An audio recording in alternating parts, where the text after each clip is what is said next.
আজকে সন্ধ্যায় বানালাম ফুচকা। দেখতে হলে পুরো ভিডিওটি দেখুন। হ্যালো এভরিওয়ান, কেমন আছেন সবাই?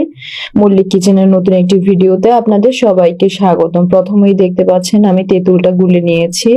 এরপর এখানে এক এক করে লেবুর রস, বিট লবণ, পুদিনা পাতা মিক্স করে নিয়েছি।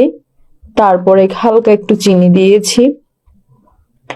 এরপরে তৈরি করে রাখা চাট মশলাটা দিয়ে দিয়েছি। তারপর চিলি ফ্লেক্স দিয়েছি। আপনারা চিলি ফ্লেক্সটা আরেকটু কম অবস্থায় নামিয়ে নেবেন। আমি তাড়াহুড়ো করতে গিয়ে এটা বেশি কালো হয়ে গেছে।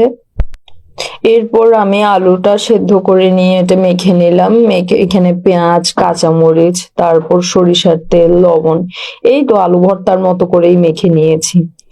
তারপর আমি ফুচকা তৈরি করার জন্য তেল দিয়ে দিয়েছি। অবশ্য ফুচকাটা রেডিমেড ফুচকা ছিল। এই দেখতে পাচ্ছেন কি কি সুন্দর ফুলে ফুলে উঠছে। এরপরেই তো তেল দিয়ে হালকা নেড়ে চেড়ে নিয়ে ফুচকা তৈরি হয়ে গেছে। এই হচ্ছে আমার ফুচকার ফাইনাল লুক। কেমন লাগলো কমেন্ট করে জানাবেন। ভিডিওটি ভালো লাগলে লাইক, শেয়ার, ফলো করে পাশে থাকবেন। টাটা।